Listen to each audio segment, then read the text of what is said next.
slovo pani starostke, ktorá má pár teplých slov, aby vás mohla zohriať hneď takto na úvod. Nech sa páči, pani Golianová.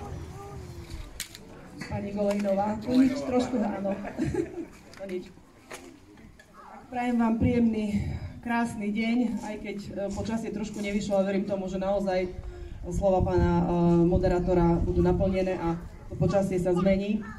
Vítajte v našom kultúrnom stánku v centre v Linici, kde je pre vás pripravený prvý ročník nevšedného divadelného bábkového festivalu 1, 2, 3, divadlo Podtatry.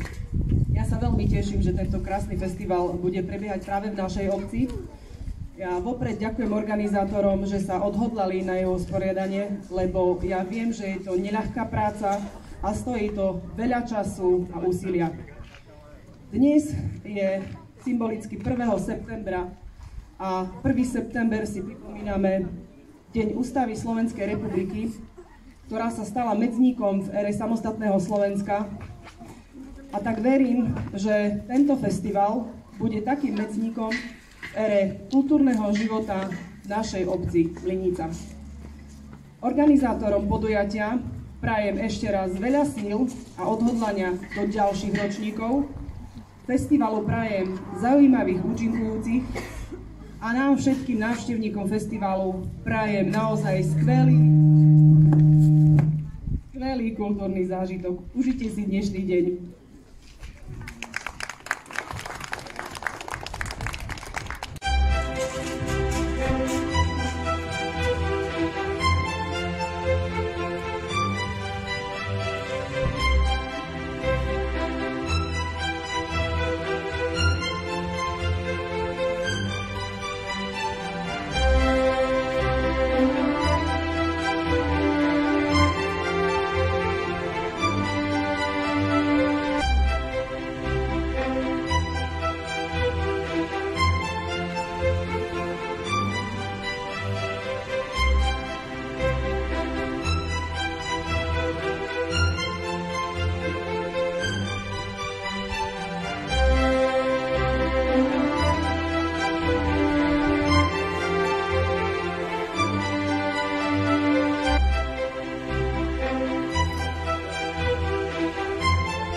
Si povieme pár organizačných.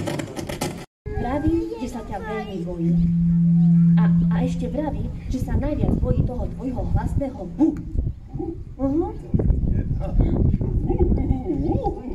No, a ešte vraví, že si nevychovaný.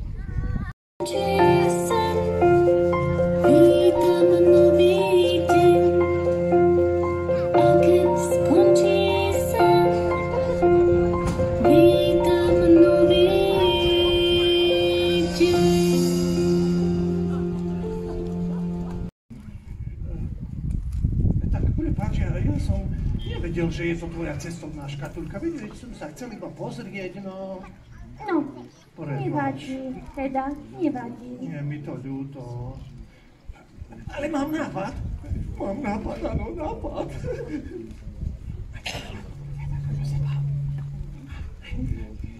Vezmeme ťa na cesty so sebou.